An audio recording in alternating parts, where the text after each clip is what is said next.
Good evening, friends. Good evening, friends. Today, we have a session with Abhijit Mitra. But before that, I will give you an update on what's happening in India, plus the headlines. The top headlines today are in the SSR case, there was a major raid in the Lokhandwala area of Mumbai. The NCB today arrested a man named Regal Mahakal, who supplied drugs to Bollywood actress and late actor Sushant Singh Rajput's girlfriend, Riya Chakravarti, and her brother, Shoik Chakravarti. Mahakal would supply drugs to peddler Anuj Keshwani, and he in turn would give them to Riya and her brother. Meanwhile, during the raid, besides liquid cash, high quality Malana cream has also been recovered. As per reports, Mahakal will be produced before the court on Wednesday. In a shocking piece of news from Chennai, Tamil television actress Vijay Chitra, was 28, was found dead at a hotel room in Nazareth Pettai, Chennai. The star, who is known for her portrayal in Mullai in Pandian Stores, allegedly died by suicide. As per a report in Zoom TV, she was reportedly found hanging from the ceiling fan in her room. Chitra recently got engaged to businessman Hemant. She had wrapped up a shooting at EVP Film City on Tuesday at around 2:30 a.m., after which she returned to the hotel where she was staying with her fiancé, Hemant. Vijay Chitra started her career in 2013 as an actor. In 2018, she was also widely appreciated for her role in films such as Mulai in Pandian Stores. Vijay Chitra got engaged to a businessman, Hemant, in August on the sets of a television show, as Vijay Television surprised her by calling her fiancé on the show. Vijay Chitra was found dead at the hotel in the outskirts of Chennai this morning. The investigation is underway and they're still ascertaining the cause of death.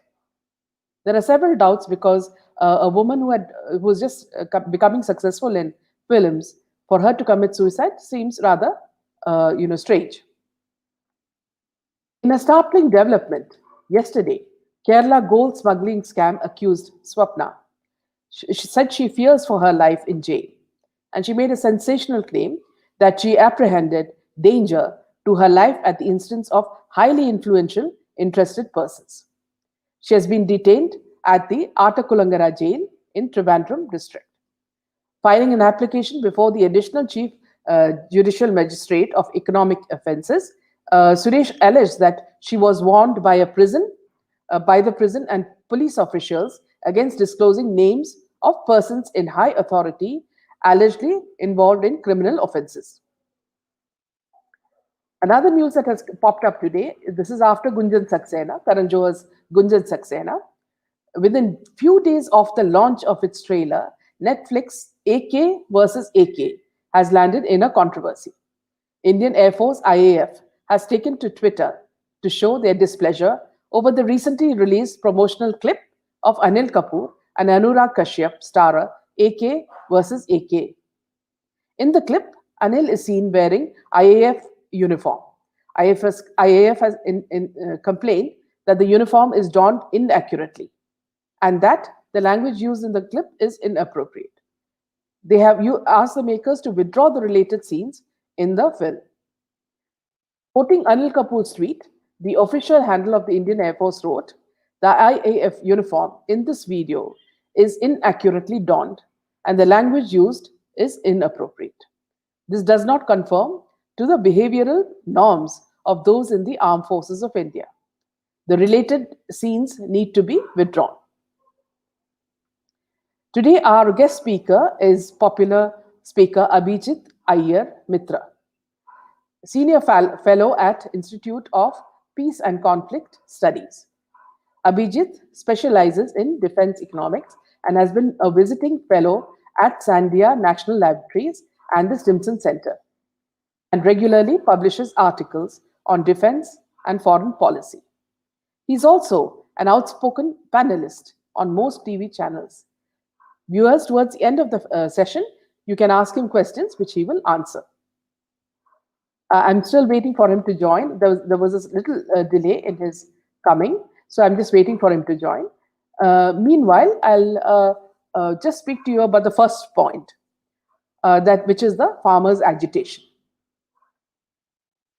As farmers' protest enters day 14, Union Agriculture Minister Narendra Singh Tomar prepared a 5-point proposal for amendments in the controversial Farm Bill. The agitating farmers' union agreed to hold a meeting at the Singhu border today to consider fresh proposals from the center and decide whether to renew negotiations. A meeting between Home Minister Amit Shah and key farmers' representatives yesterday failed to break the deadlock over the new agricultural laws, even as the government ruled out repeal of the legislations. Friends, we just have to wait a bit. I'm just waiting for Abhijit to join us, so please bear with me. Meanwhile, if you have anything you would like to ask me, I would answer you as well. Hi, Ushma. Nice to see you. And hi, Anjali.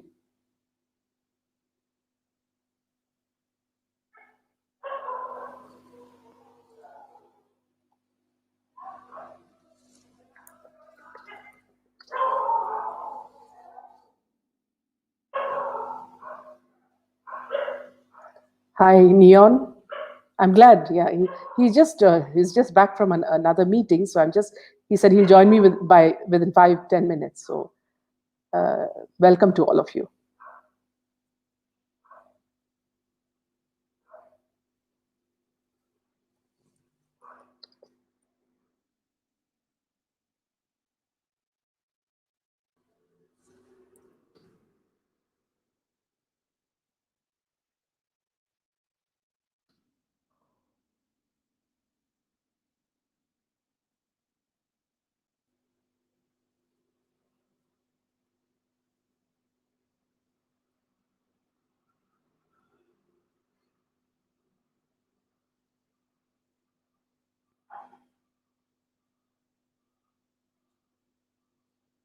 Digital loop. You're asking me how is the COVID situation in India? Well, in fact, we will be addressing this also towards the end of the session. India is hoping that we will have vaccines within a few weeks, because some delegations of diplomats have reached the place where they're preparing the vaccines. So I will discuss this also with Abhijit. Any good movie recommendations? There are quite a few, Neon, there are quite a few good movies I've seen some very good movies, Marathi movies, and some very good South Indian movies, both Telugu and also some good Tamil ones. There's one of Surya, which is the true story of Deccan Airways. So that's a good movie you could see. Hi, Digital. Ma'am, please review South Indian movies. Sure, Neon, which are portraying Dravidian sentiments. Sure, we can do that. Then there's Dreams. Hi, ma'am. It's surprising that there is so many nexus in the international level without the intervention of our authorities for so long. Yes, it's basically since they started working on the drug nexus and other areas, it's been only a short time. Before that, we had other governments who were hand in hand with the ISI, and what happened during the 26/11. So it's only after Modi ji has come that serious action has started at the grassroots level, and hopefully without any interference, a lot more will be done. It's only when there is political influence we have a problem. Yeah. Thanks. Good evening. Good evening, Meena ji. I'm so sorry. I had a bit of an emergency. Sorry, I'm late. Not at all, but it's so nice to see you. Pleasure's all mine. Yeah. Everybody's been waiting to see you and to hear you speak, Abhijit. Thanks for having me on as usual. Yeah. So today, guest speaker is Abhijit Iyer Mitra, Senior Fellow at Institute of Peace and Conflict Studies. Abhijit specializes in defense economics and has been a visiting fellow at Sandia National Laboratories and the Stimson Center, and regularly publishes articles on defense and foreign policy.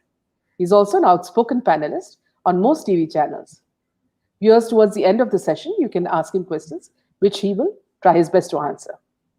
Now, moving on to the interview, let us discuss the current issues facing India, the first being the farmers' agitation. As farmers' protest enters today, that is day 14, Union Agriculture Minister Narendra Singh Tomar prepared a 5-point proposal for amendments in the controversial Farm Bill. The agitating farmers' unions agreed to hold a meeting at the Singhu border today to consider fresh proposals from the centre and decide whether to renew negotiations. A meeting between Home Minister Amit Shah and key farmer representatives yesterday failed to break the deadlock over the new agricultural laws, even as the government ruled out a repeal of the legislations. Yeah, so Abhijit, can you explain to our viewers what is this farmers' agitation about and who are the people behind it? Are they really farmers, or is this another political strategy to attack the centre? So, look, the farmers' protests are an amalgamation of a lot of things, and we should be very clear it is not a farmers' protest. It is a protest of some farmers in Punjab, parts of Haryana, and parts of Western UP. And even there, the Haryana aspect of it mostly comes in because, the Khap Panchayats out there are quite upset that a non-Jat, basically a Punjabi Baniya or Kshatriya, I forget what, I think it's a Kshatriya, Punjabi Khattar, has been foisted on them as their chief minister. Number one.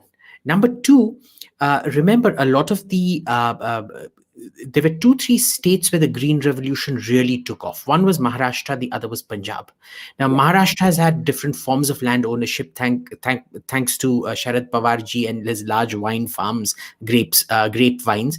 It's seen a very different, movement, a different trajectory from Punjab. Sorry, Punjab is one of those places where the Green Revolution never really morphed after its initial stages. And so what you've seen is those government procurement mandis are still there. They're a great source of bribery, corruption, because what happens is you look at the small farmers simply can't, first, they can't sell to corporate entities. No corporate entity has the, means to go into rural villages without roads, buy vegetables from there, transport it for 4 to 5 hours without air conditioning, and then put it into a cold storage chain and take it to Bombay, Delhi, wherever. So the small farmers don't really get affected by this. There's still the APMC and the mandis still there where they go and get to sell if they don't get buyers. Normally they can't. They sell it locally. It's usually the sort of a significantly larger portion of the farmers, larger land holdings that get to sell it in the APMC. And even there, what happens is that we spend $14 billion directly on agricultural subsidy, but the total rottage in the system is close to about $14 to $17 billion. So you're actually paying farmers to rot their produce. $14 billion a year, right? That's enough to build about 3 nuclear reactors, 2 to 3 nuclear reactors every year, and give them fokat ka bijli, pani, whatever. The next thing we need to remember is what is counted as agricultural workforce in this country. Most of them are agricultural laborers. They don't own a single piece of land. Right? It's only about 10 or 12% of them who own any kind of land, but they are all clubbed together as farmer. Right? So there is this land owning class that also hijacks it. The third aspect of this is, remember this, under the so-called Green Revolution, which was also the cancer revolution, because ever since they started using chemical pesticides and fertilizers and all of that, the number of cancer rates, especially in the Green Revolution belts of Punjab, has gone through the roof, and it started polluting the groundwater as well. But in these particular places, what has happened is that you also saw a large-scale grabbing of Dalit land. So remember, the landowner of today, most of the larger landowners today who are protesting are also Dalit land grabbers. Okay, they disenfranchised, killed possibly, and kicked out lots of Dalits in that particular When, phase when you of. say when you say they, who do you mean? The larger than 5 acres and things like that, right? Because they were the village strongmen and things like that Yeah, that could use, because India, we've never really had a state monopoly on violence. We pretend we have it in the cities, in the villages, to kuch bhi nahi hota hai. That is why you have things like Khap panchayats and so on and so forth. There's this. Then another aspect to these protests is that so we've discussed the fact that only a very small region is protesting. The fact that even in that region, these aren't the so-called big numbers of farmers that you're seeing. They're actually a small minority of farmers.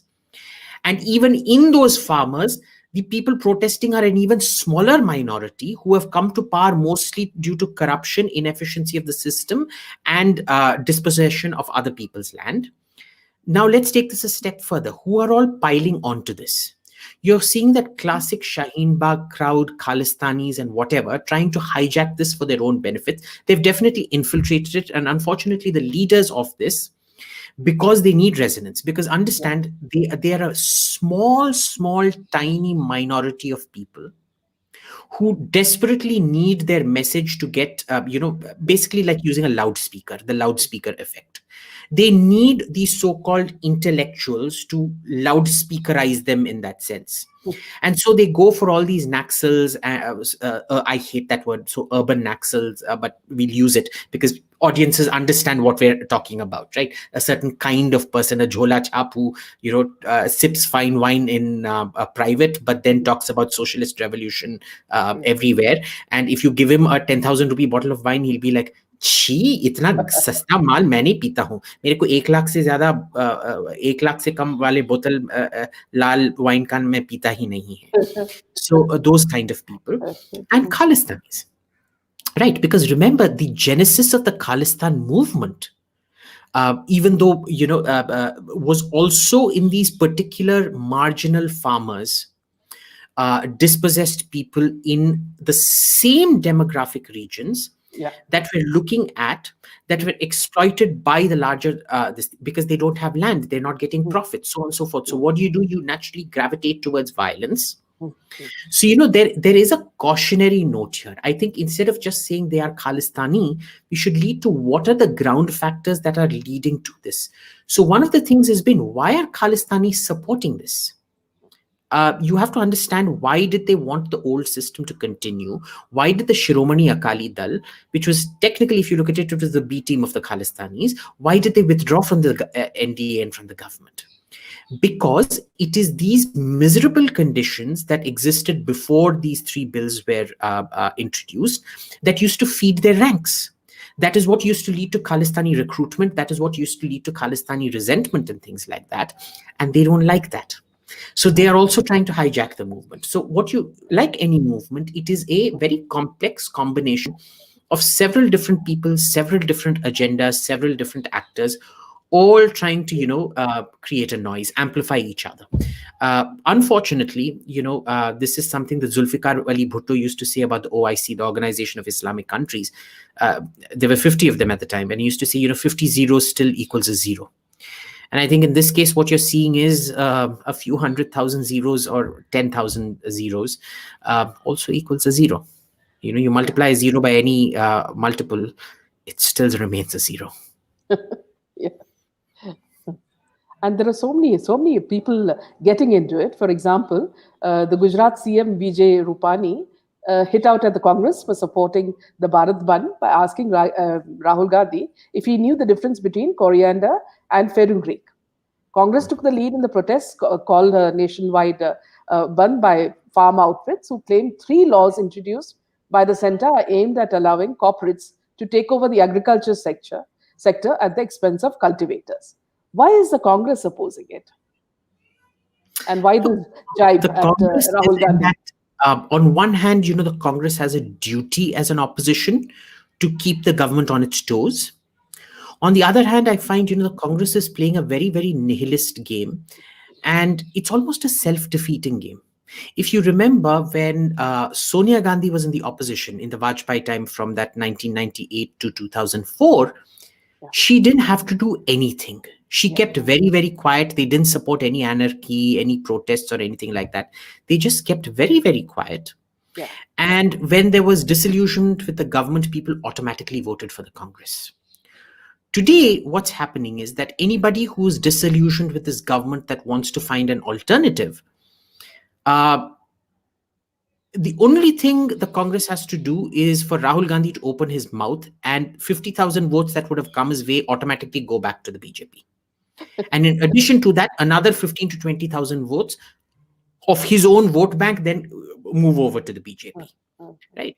So there is actually a conspiracy theory that nothing is going to happen in the National Herald case. Neither mother or son are going to go to jail because they are the BJP star campaigners. As long as Mummy and Sunny Boy are around, nobody can dethrone Modi. Right. So there is biggest assets. Now, let's also not forget that the 3 bills implemented today were initially drafted by the Congress. These are Congress bills. Like everything else that Modi has done, mostly, including, the strengthening of MNREGA and things like that, are Congress schemes that the BJP had the political clout and the numbers to implement, and they've gone ahead and done it. I don't think these reforms go far enough. I don't think they're going to sort out all the problems. They sort out some, say about 5 to 10% of the problems these laws will sort out. Yeah. But still, these are Congress laws. And I think that is why the Congress isn't doing anything very openly. It's doing surreptitiously from the side, which is, fine. I think it's a testimony to how powerful the Congress still is. You look wherever we go, the Congress with 52 MPs is able to control the entire foreign narrative and the English press narrative. The Congress that has been out of power for the last 7 years now is still able, 6 years, I think, is still able to, and with just 40 odd MLAs in the Maharashtra Assembly, still able to dictate government policy of Maharashtra, despite having the lowest number of seats amongst the 3 coalition partners. Yeah, true. That shows you what a party of power is. The fact that even with 303, you have not been able to set the narrative, you have not been able to defray the charges against you. Your media management has failed. You've seen a string of intelligence failures, starting from the Seelampur riots through to Shaheen Bagh, through to the Delhi riots, through to the Tablighi Jamaat. It's ever since this government has been sworn in again in 2019, we've seen a string of intelligence failures happen. And that is truly worrying, because if a government can't set the narrative, it's good for the BJP, because, the more Rahul Gandhi gets involved, like I said, the more voters the BJP gets. But it is not good for India. And, between India and the BJP is dispensable and disposable. India is not. Yeah. In fact, today is the mother's birthday. And mother did not want to celebrate, because she said she feels very upset about the farmers' agitation. She hasn't celebrated in a very, very long time. There are many. I think last year also she didn't celebrate because of atrocities on women. Then a few years before that, she didn't celebrate because Nelson Mandela died. Then a few years before that, she didn't celebrate because there was some terror attack. No, she's never not celebrated for a terror attack. She's usually, if there's a terror attack, udhar champagne khol jayega. But for something else. So this is not the first time she's done it. But, I can say I'm absolutely crushed. I think 90% of the country, of this population of this country, is crushed. Because, Sonia Gandhi's birthday was something everybody, for me, Sonia Gandhi's birthday is bigger than Diwali, Durga Puja, Pongal, Baisakhi all combined. I think all Indians feel this way, and we're absolutely devastated that we won't be able to celebrate Sonia Gandhi's birthday. Yeah, there's a question from this lady, Mansi. She says, what are the changes required according to you in the bills? So the changes, according to me, in the bills are, they're not the bills per se. Policy is intersectional, right? You can't, agriculture policy isn't just based on agriculture, it is also based on a whole set of other things. In this case, it's the extremely inefficient land acquisition process. And it's the land classification process into agricultural, this, that, la di da. And it is the different patterns of land holding that you have in this country, which keeps changing every 100, 200 kilometers pretty much. Inheritance laws in this country, so on and so forth. So, no reform by itself will achieve the 100% results. It will only achieve about 5 to 6% unless you enact all these string of reforms, the land classification, the land holdings, the land acquisition, and so on and so forth. It's too much publicity and too much trouble for too little gain in the end. Optimally, they should have shoved the entire package down the throat at one shot, and then dealt with the protests. Unfortunately, what happened is, you remember when the first 6 months of this government in 2014, there was this great reformist zeal. And it took just one comment from Rahul Gandhi, Soot Boot ki Sarkar, to bring that phase to an end. They immediately shelved 3 or 4 bills and they didn't go ahead with it.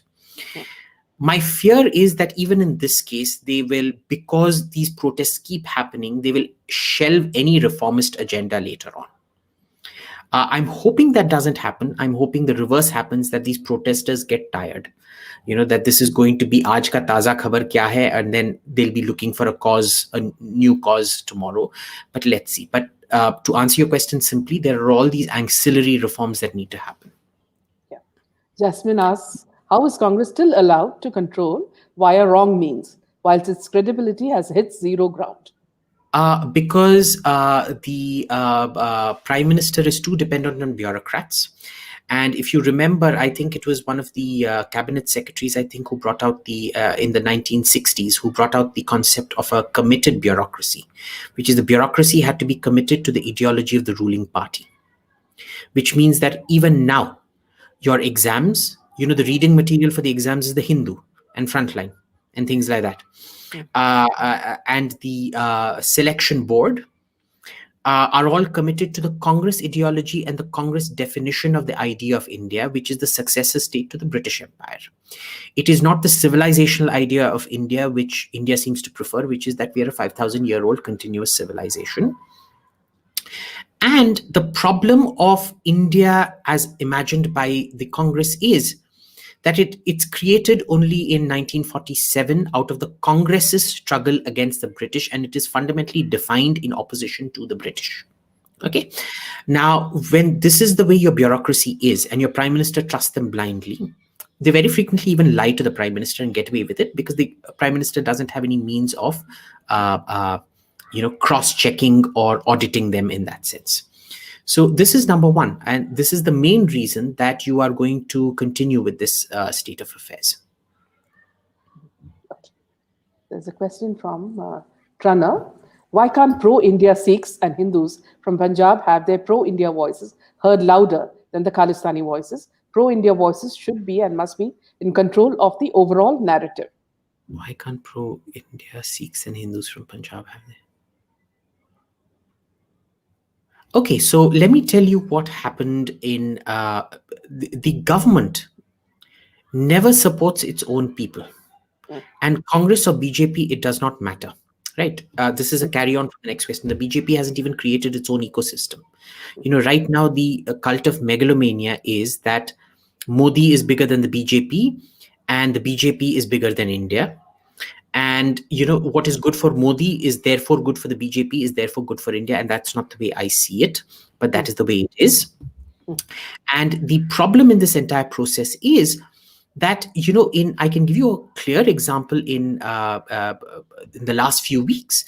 This gentleman who fought for the Indian state, the Punjab government, the court, I think, denied him SPG protection and he got gunned down, a policeman. Police commissioner or something like that, I forget the name, got gunned down. In Kashmir, you will see that the most loyal citizens of the Indian state are always treated like dirt. And there are always schemes to bring over the other side to us. Like first-time stone pelters will get government jobs. Okay, if you're a terrorist leader, if you go to Kashmir, every big mall, every big business is owned by a former terrorist. Why? Because the Indian state never used to give its own friends money. We used to give money to terrorist leaders to come over to our side, who then used to play the na idhar ke na udhar ke game to get even more money out of the Indian state.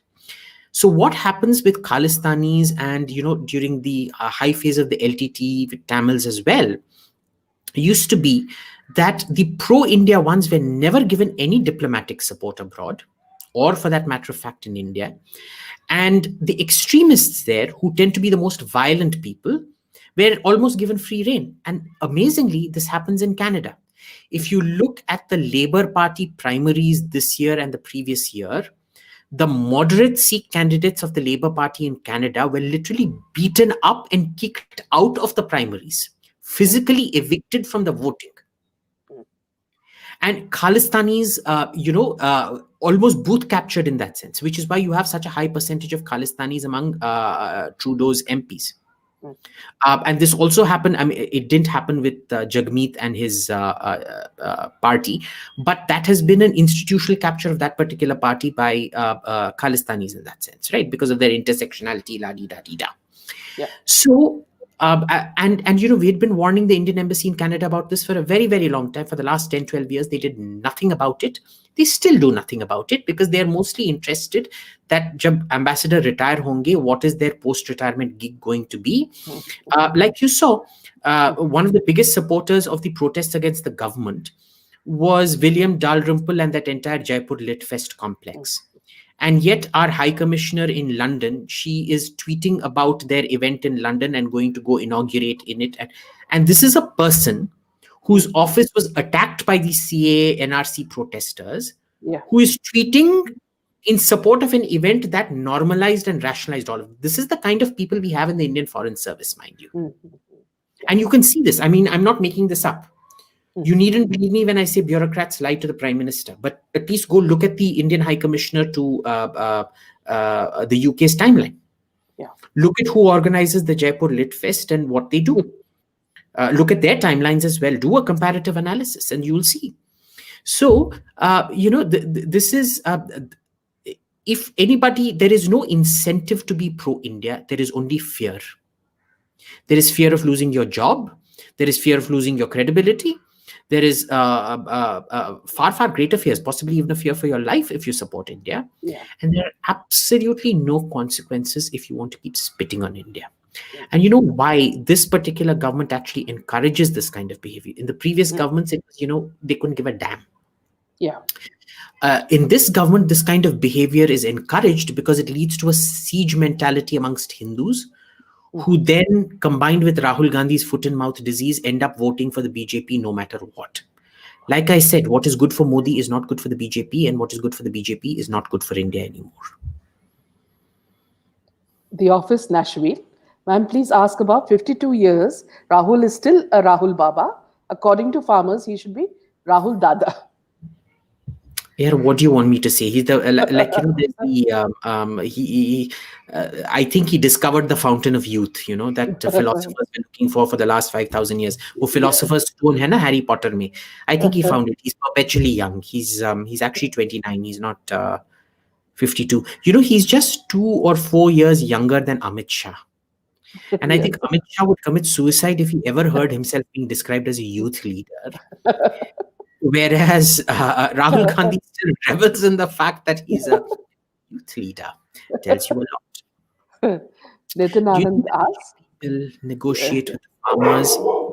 If not, change the laws. Look, I think they should have prepared the ground for this. This entire outbreak is an intelligence failure. It's a very clear intelligence failure. That said, negotiating with farmers after they have decided on a blockade is like incentivizing bad behavior. And this is a very common thing I see in India that, people don't understand. The best way to understand incentives is to train a dog. Of course, in India, most people can't train their own kids, leave alone train a dog properly. Like you go to any restaurant, you'll see, jahan bachcho ko thappad padna chahiye for screaming, the parents will be like, haan beta, scream karo, apna hi restaurant hai. Humne to pay kiya hai na. So it doesn't matter whose soup they overturn or what tandoori chicken they flip or whatever. Chalta Yeah. hai. Now, when you're training a dog, you're always taught about positive reinforcement, which is Yeah. after the dog has run away from you, when the Yeah. dog comes back to you, Mm. you never hit it, you praise it. Even though it's done something naughty, then done the right thing and come back to you, so you praise it. Here, Yeah. what they do is the moment the dogs come back to you, they'll slap it. And the dog's like, dude, I did what you asked me to do, and you're hitting me for it. Yeah. And mind you, this law and order mentality, this sort of perverse law and order mentality, it permeates the entire government and police system. That the moment somebody blackmails you, instead of throwing them into jail, you want to sit down, cover down, and negotiate with him, which basically sends messages to everyone that the only way of getting noticed by this government is to do something extreme. चलो bomb फोड़ते हैं, नहीं तो फिर blockade करते हैं, नहीं तो फिर शाहीन बाग में बैठ के सबका जिंदगी हराम करते हैं, या तो फिर तबलीगी लोगों की तरह सुपर स्प्रेडर इवेंट करते हैं. This is what you're seeing. So, like I said, there is an accumulation of governance failure. The only thing this government has going for it is that the youth icon / opposition leader is such a clown that this own government's buffoonery and clownishness seems less funny by comparison. The next one. The strategic weaknesses arises due to protests like Shaheen Bagh and farmer protest, and the opportunity here for India's enemy. So that's not a question. That's not a question. Yeah. Trana. What we have seen around the global left forces, Islamists and Khalistanis coming together against India. Why can't India act more proactively and preempt writing protests? So I told you the psychology of this, but the thing is, in order to solve a problem, you first need to understand the genesis of the problem. See, these people have sat through, and Modi should have realized this even from his Gujarat days when the Godhra riots, for which he was pilloried, happened. This surveillance and intelligence game is you even prevent the crowd from gathering. The moment the crowd has gathered, the game is lost. Okay. After that, violence has to be used. So you've had Godhra. You've had Kashmir mein all the stone pelting and all of that, the Saura riots and all of that. Again, like I said, you've had the Seelampur riots, Shaheen Bagh and all of that. These people think that ye to hote rehta hai. They don't understand that it is an organic macro problem of intelligence gathering, of your philosophy to law and order and things like that. So if you don't even understand what the macro problem is, how are you going to find the macro solution to these problems? These people don't think this is an intelligence problem. They think ye policy problem hai, farm logon ka problem hai, which it also is, but it is also an intelligence failure. Right? But they don't think like that. And the problem with Modi is he micromanages so much, he has no time left for macro policy corrections to be done.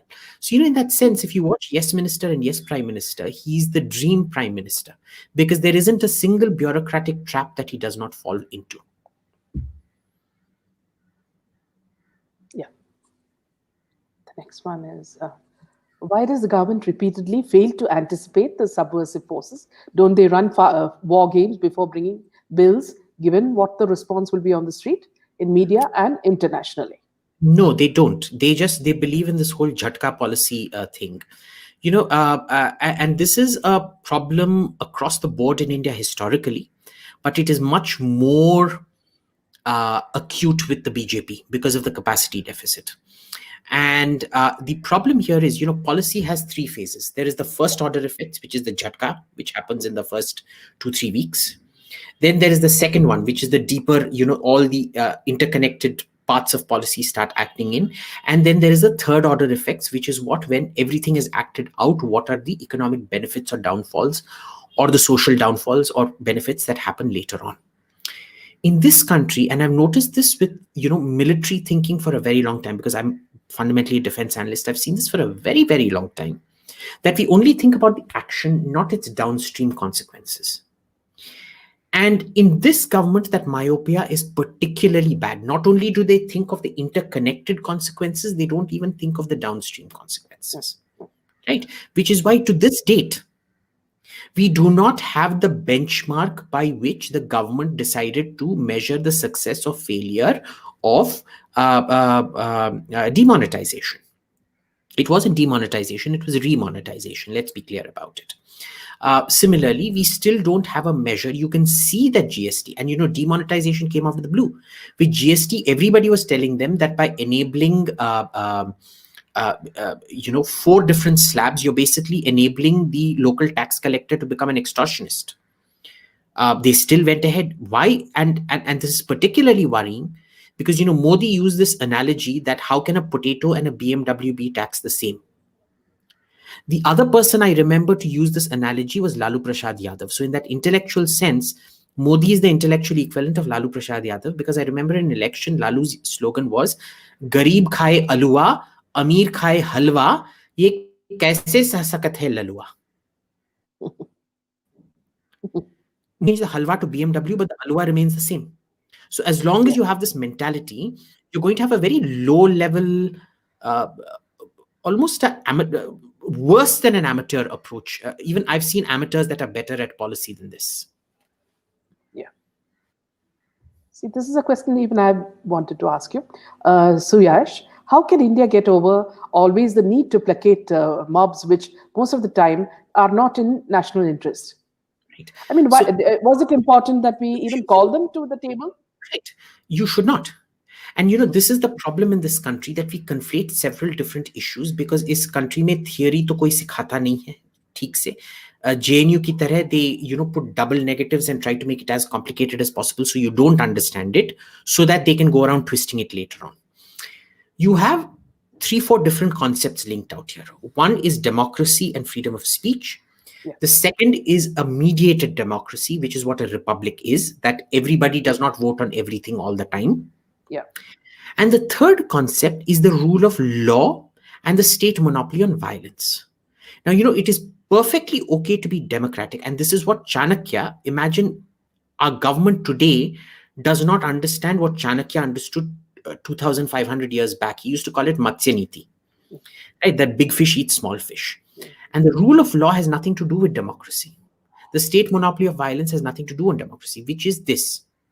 If you are upset with someone, you don't have the right to go punch him in the face. Yeah. You have the right to go to a police station and lodge a complaint, and then the police will take action on it. You do not have the right to punch him back, okay? Except in self-defense. Now, here what happens is, we think that people doing their anarchist best is their right to freedom of expression. No, they have a right to do narabazi. They have a right to collect in a spot. They do not have the right to inconvenience other people. They do not have the right to blockade other people. In fact, there is a whole corpus of international law wherein a blockade, an international blockade, is deemed an act of war. Trying to stop the flow of goods to any other country through your country is deemed a violation of WTO rules, and it is prima facie a trade war. So even disruption is a trade war. A blockade is a full-on war. Yeah. Okay. It is only in a country that is as sociologically and anthropologically illiterate, where you have really donkeys masquerading around as intellectuals, will a right to blockade roads be passed off as democracy. Yeah. Okay. So there's this very problematic, this is much more a problem on the right. The left understands this, and they are able to, make these distinctions very clearly. Yeah. In the right, unfortunately, we've accumulated a bunch of idiots who can't really explain this clearly. They're more interested in if the Pushpaka Vimana that Rama used was actually a propeller aircraft or a jet aircraft than they are in solving the current problems of the day. So what do you do? Saurabh Devnath says, what is the condition of biosecurity in India? What biosecurity? Tell me which aspect of biosecurity, Saurabh. Yeah. So because there is literally everything. So you have to get into the specifics. Next question. Yeah, so let him come with the, So the next point is, topic is, we wanted to ask you about Rajnikanth coming into politics by starting his own party. Is this a good thing for Tamil Nadu? Will there be a change? And will he bring in like a bit of spirituality also into? Look, he's going to change nothing in Tamil Nadu. It's perpetually going to be between the ADMK, DMK, and the little splinter fractions like PMK and things like that that have come about. If you remember, Rajnikanth supported, when Chidambaram and Co had left the Congress and formed their own Congress party. Yeah. He had supported them initially and they won massively. Then when the bomb blast happened, was it in Madurai or Coimbatore? He again came on TV to support them and said, these are small blasts, they keep happening. And the fury against him was so great that Mupanar, I think it was called Congress Mupanar, they lost the election so badly. And Jayalalitha won a huge victory. Yeah. So, this belief somehow that Rajnikanth is going to influence politics is simply not true. There are whole sets of caste equations involved. The DMK voter base is a different caste combination. The ADMK is increasingly a Tevar-dominated combination. And, you have the Patali Makkal Kachi and things like that, which represent different castes and so on and so forth, which kind of keep changing the balance every now and then. Rajnikanth does not fit into any of those caste equations. He's Marathi. He's what Shivaji Rao Gaikwad. No? So he's not Tamil at all to begin with. So, if you don't tick the caste box, and this is why the BJP has never taken off in Tamil Nadu, because they don't understand the caste politics out there. If you're going to preach a North Indian Brahminical, actually technically a Chitpavan Brahmin interpretation, sort of generalized to a North Indian Gangetic Brahmin interpretation of politics, foisted on even among southern states, Tamil Nadu has been an outlier. So to foist it on that, to think that Rajnikanth is going to change anything is ridiculous. Let me give you another example. The second biggest superstar was Captain technically, but we call him Gaptan because that's how you pronounce it. Well, that's how he pronounces it. So Gaptan Vijaykanth. Where did his party go? Nowhere. Yeah. And he's so completely devastated by the loss of the party. In every video you now see, he's completely inebriated. And the funniest was his Yoga Day video. I don't know if you've seen it. He was completely sloshed on stage and he didn't know what he was doing. So, Rajnikanth can start a party. He might choose the right partner once, in which case everybody will attribute him for the stunning victory that it won. But trust me, he's not a factor on the ground at all. Yeah. Meanwhile, in West Bengal, we have another person who's not a Bengali making inroads. That is, JP Nada reached Kolkata airport on Wednesday. A massive crowd gathered there to welcome the BJP national president, who is on a 2-day visit to West Bengal. Nada will be attending various programs aimed at strengthening the party organization ahead of the assembly election early next year. So this is what the BJP said is that the programs are the BJP's mission against hegemony and the Gunda Raj of TMC. Reacting on this, the TMC Saugata Roy said, it won't have any impact in West Bengal, though the BJP chief can try. This is a democratic country. JP Nada or anybody can visit Kolkata, but the fact is JP Nada is from Himachal and he's not familiar with Calcutta and Bengal's nature, cultural heritage and history. So his visit will have no impact, though he can try, the TMC leader told ANI. Look, the BJP has huge prospects out there. If you saw the Lok Sabha election of how it got split, the vote got split. The BJP won all the areas far from Bangladesh and the TMC won all the areas close to Bangladesh for very obvious reasons. Now, the issue is, everybody is saying the BJP is now in a position in Bengal to completely capture the state. The problem is you need to have proper booth management because the vote tampering happens at the booth level. People who they are not sure about simply won't be allowed to come. Because remember, Mamata did not outright the left. She outlefted the left. Instead of being a Joseph Tito or a socialist, she went full on crazy Stalin in order to out-Stalin the Stalinists. Yeah. Right. So her entire power apparatus is in fact a hierarchy of thuggery and goons and criminal organizations that are used to maintain power. Yeah. Now, the BJP has to understand this, and unless you are able to mount careful booth management, you are going to lose the state assembly. The problem here is we're not seeing any signs of the BJP even understanding that, because BJP workers are being killed in Bengal left, right, and center. And while Modi is very happy to tweet about Shabana Azmi's broken nose, there's not one single tweet on BJP workers being killed left, right, and center in Bengal. Okay, so how does a demoralized force, who a demoralized cadre, who have no protection, not even the semblance of protection, and a BJP whose entire agenda is people are upset. It's not that they are promising anything good. It's just that people are upset with Mamata to vote for them. You can't turn the balance of fear around. So let's see. I don't know how it's going to. I'm optimistic, but I don't think the BJP has actually penetrated the scale of the problem. They may actually win most of the votes, but if those votes aren't cast at the booth level, and who's going to stop them from being cast at the booth level? It's if your workers are so scared for their lives. What you say is so correct, because it's the fear factor. And when people are scared, I mean, they're not going to vote for any party of their choice. It's going to be their well-being. Yeah. But tell me, Abhijit, why is Modi ji quiet when there are so many deaths? This is a question everybody asks. Like I said, from every person who knows him before and after, Modi before 2014 was a different person from Modi after 2014.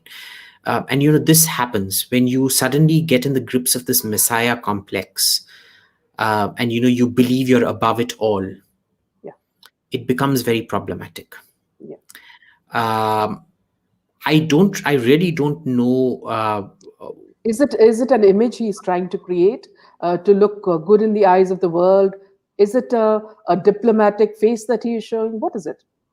But he's not looking good in the eyes of the world. He's lost the narrative game. So I don't know who exactly he's trying to show this image to. But like I said, he's taking a lot of decisions that are suicidal for India. They're very good for him personally, politically. So he understands his own personal political interests very, very well, and he's very ruthless about them. But we don't see that same ruthlessness when it comes to BJP's interests or to Indian, especially not with Indian interests. I would say that, because, the BJP was always known as the Bania party, no? And the RSS core has always been the small business person. I mean, cutting across caste lines, it's always been the small business person. Who do you think GST and demonetization hurt the most? It was the RSS. It was the RSS worker, in fact, who's a volunteer. They don't get paid for what they do. Remember that. Yes. So it was, it was actually hurting the RSS for personal gain of power within the BJP. Because the BJP depends so much on the RSS cadre for campaigning and things like that, right? Yeah. So I am increasingly getting a very, very negative vibe from Modi, and I don't think he's cut out to solve the problems. I think he's reached the point of diminishing returns. That whatever he could do is now over. From now on, whatever he does, I mean, everybody knows diminishing returns in economics. I mean, just Google it. It's like, it's that first bite of kulfi tastes great. The second and third bite taste very, very good. But after you're finished off a whole kulfi, जो दूसरे कुल्फी में उतना मजा नहीं आता है जो पहले bite में आता था ना. That is the law of diminishing returns, right? So from now on, whatever Modi does, usme that magic is just gone. Yeah. So Saurabh was, talking about biological weapons. The earlier question, yeah. Look, we're a part of the Biological Warfare Convention, right? On the ban on it. The only real threat to it comes from our biolabs. And the biolabs, mostly because in the private sector, they're fairly good with biological agents. Had it been government labs, then I would have serious cause to worry. But private sector labs, purely for their own reasons, because they don't want to get caught out of them stealing other people's biological research. So there's an IPR aspect to it, because mostly Indian pharmaceuticals tend to steal. We're very good in generics, on the production of generic this thing. So mostly for that, they protect their facilities very well.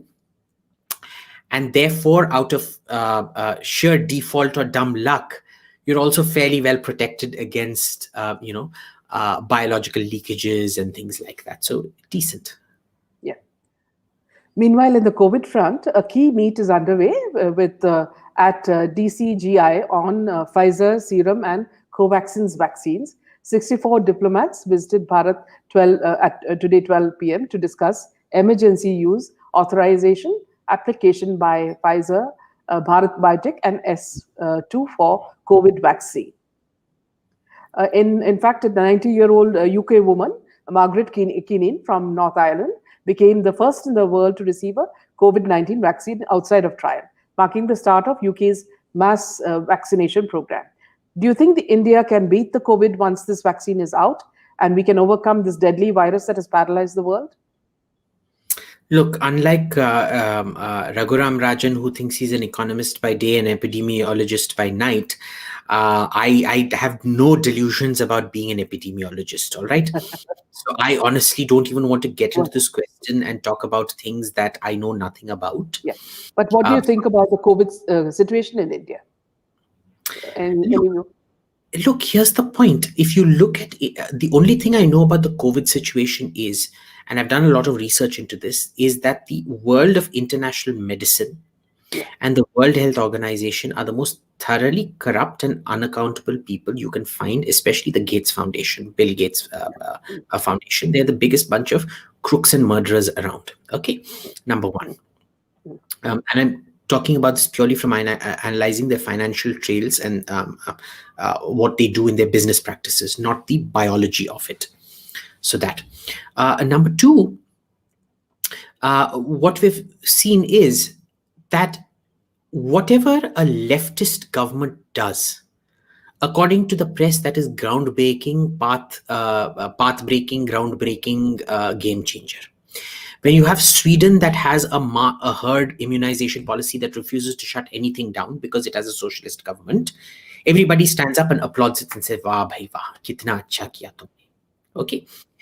When you have Jacinta Ardern or a leftist impose absolute lockdown, they'll again say, "Wah bhai wah, kitna sundar kiya tumne."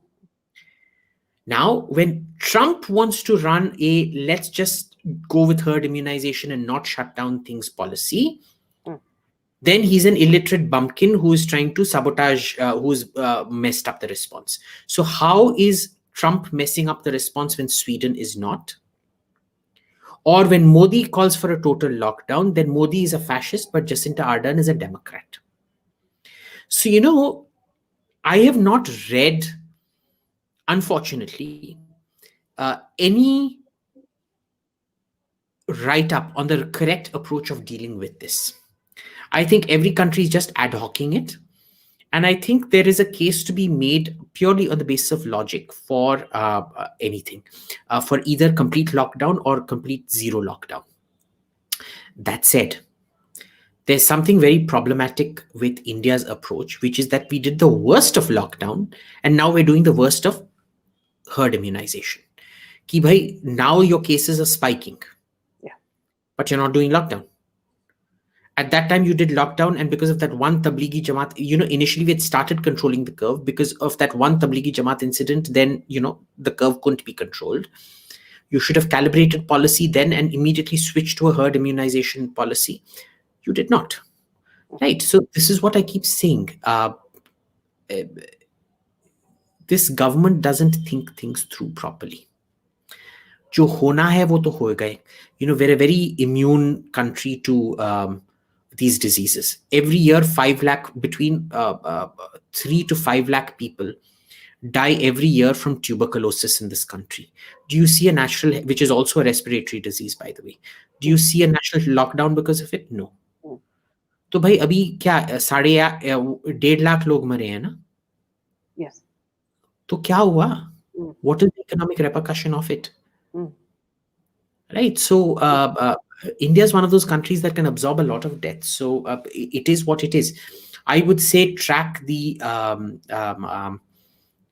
TB statistics the most, because, and it's the TB stats are so bad that the government's actually stopped reporting. As of the last 5-6 years, they've stopped reporting the number of annual deaths on TB. Right. So what is the economic impact? We lose about 1 lakh people to road accidents every day. What is the economic impact? Yeah. I think the impact of shutting down, and I think this is one of the few things, Narayana Murthy I do not like, because I think he's a complete social climber and very a low-level understanding of things, even though he's a billionaire. So, I mean, all your viewers might be thinking, ye mota, ganja, takla, homo, good for nothing, Narayana Murthy pe comment mar raha hai, billionaire hai. ठीक है, सबका हक है ना, मेरा freedom of expression है comment मारने का. तो one of the few things that he said from his little social climbing perch were that the post-lockdown is going to kill more people. The economics of the post-lockdown is going to kill more people than COVID ever did. And that is absolutely true. Right? The economic depression that we're seeing right now, we've contracted by 10% this year. So we've wiped out almost 2 years worth of growth. The reality is probably far worse, because, we're not looking at the effects of permanently shut down businesses and things like that. Let's see. I'm not very optimistic, as you've noticed. Yeah.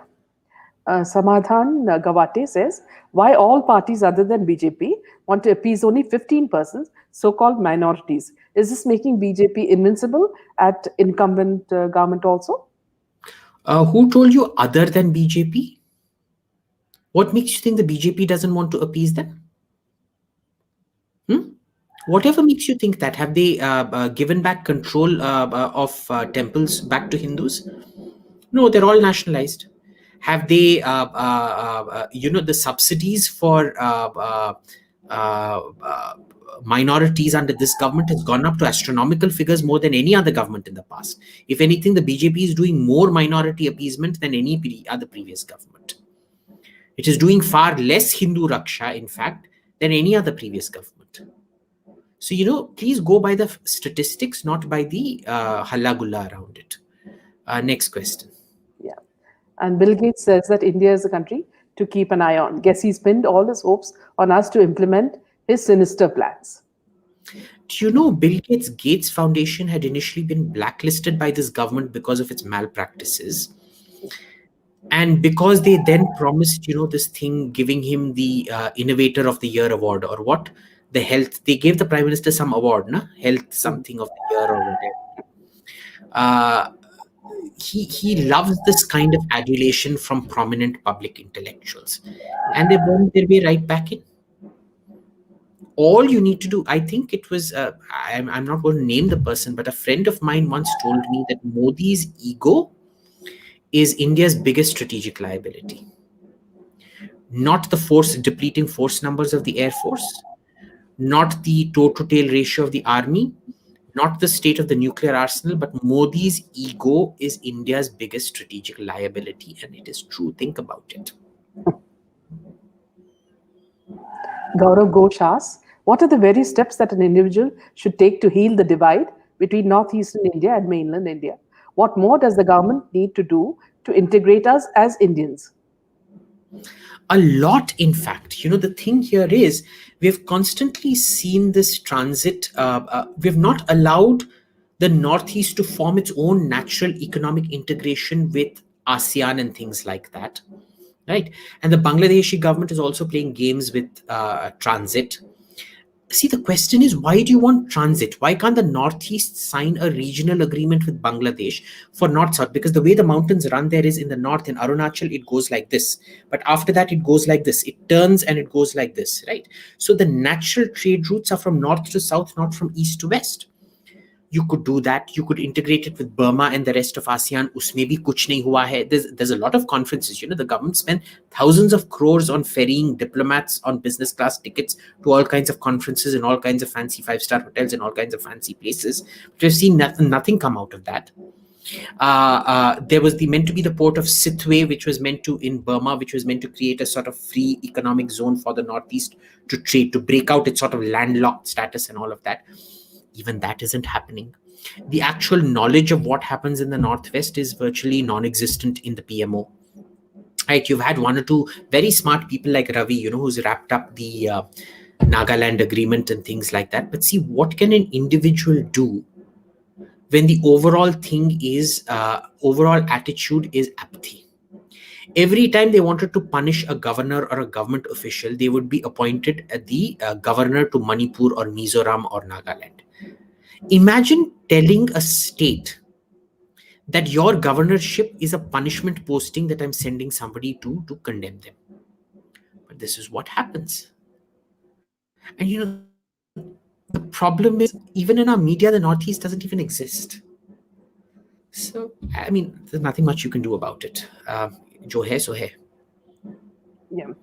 Abhijit, you must have read about what happened to Ghanshyam of Republic Yes. when he was tortured in jail and made to sign certain papers and all that.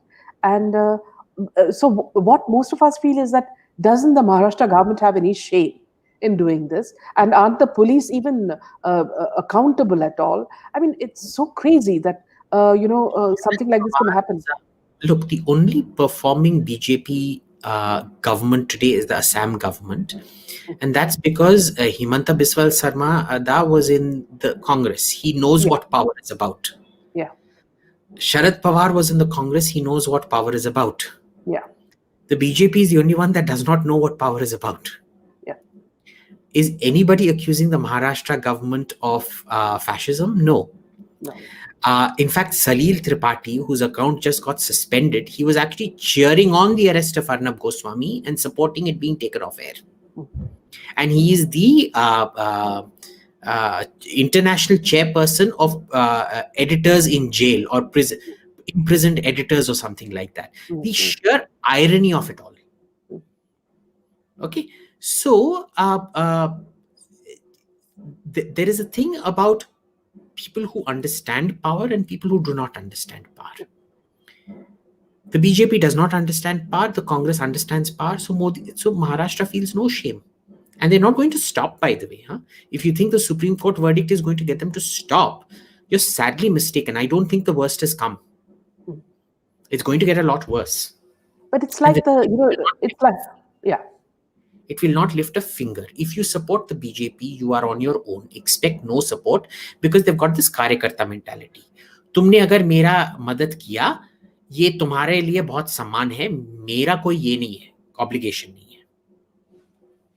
It's like, a sannyasi going on the street. When you feed him, he's not obligated to you. It is you who are privileged to feed him and you have got an enlightenment. Yeah. That is what every BJP minister and worker and party official thinks. किसी ने BJP लिए कुछ किया तो it is your duty. It's so strange that when there are so many problems in Maharashtra, the whole focus is on how to crush Arnab and the Republic. It's a fantastic message to everybody in Maharashtra. Support us or we'll crush you. It demoralizes the BJP completely. खुद के workers का हौसला बढ़ता है कि जाके तुमको जो करना है करो. देखो कंगना का हमने बिल्डिंग डेमोलिश किया और कोई भी एक्शन नहीं हुआ जिन्होंने किया उनके खिलाफ. अर्नब को अरेस्ट किया, कोई भी एक्शन नहीं टेक किया हमने उसके खिलाफ. Even though that Parambir Singh, there is a lot of things the center can do to him, they are not doing to him. In fact, Parambir Singh's daughter is married into a BJP MLA's family. You know that, right? Yes. So figure out what's happening. Suyash is asking, is Jinping using Doklam for combat experience and acclimatization of PLA and planning a bigger blow to India next summer? And will US come to our rescue? The US will come to your rescue depending on who's in power, boss. Trump would have come to your rescue. Biden is effectively a Chinese stooge. Right? You look at how compromised the man is. It's not funny. So Xi Jinping, he doesn't need to use Doklam to acclimatize. They're already much acclimatized already in the Tibet plateau. They don't need the acclimatization. Jo Doklam mein ho raha hai, that is between Bhutan and China, not between India and China, because Bhutan told us very kindly in 2017 to fuck off, and we moved off. And today, what they did, this last 2-3 months, what they've done in Doklam, go about 9 kilometers into Chinese territory, into Bhutanese territory, and build a village. The ambassador in Delhi, the Bhutanese ambassador in Delhi, was denying it. The king's chosen mouthpiece, the Bhutanese newspaper, and its editor were denying it.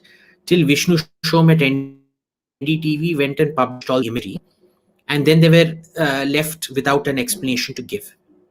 So, the Bhutanese government has for a long time, for some reason or the other, they hate Modi, and they've been trying to use so-called independent organs of the Bhutanese state to attack the BJP and Modi. So, I personally think if the Chinese go ahead and annex and invade Bhutan, we should clap. Hopefully, they'll inflict the same cultural genocide on Bhutan that they have on Tibet. In which case, I'll be the happiest person to see the end of gross national happiness and the end of the Druk dynasty. Good riddance to bad rubbish. There's a remark by backpacking monk. Fake Pakistani profiles pretending to be Indians. This is in the farmers' protest. There were also a lot of people who took off their pagdis and they were just normal people, not Sikhs. And also, if you notice, these are all minor issues. Yeah, they were well fed. Because it just diverts from, these are great for Twitter talking points, but they're not really the issues at hand. You're not going to gain anything by showing ki ye fake Pakistani profile hai or whatever. Ye, 5 minute ka news item bhi nahi hai. Again, a lady asks about I don't know who Sushant Singh is. I don't watch movies. I don't know who he is. I don't know what happened to him. So, sorry. Someone says, ouch, Bhutan. Yeah. Such is life. I think that's about all the questions that we received. Thank you so much, Abhijit, for being with us and answering these questions very frankly. And we really enjoyed the session. Viewers are thankful to you. So thank you so much, Meena ji, and thank you to all the viewers. Feel free to abuse me anytime you want. I love getting abused, so go ahead and do that. Not that way. What we say, what we hear from you is another side, which we don't get from mainstream media. So it's very, very important to know all the sides before one decides on what is right and what is wrong. Yeah. But thank you so much, guys. Take care. Thank you. And good night. Good night.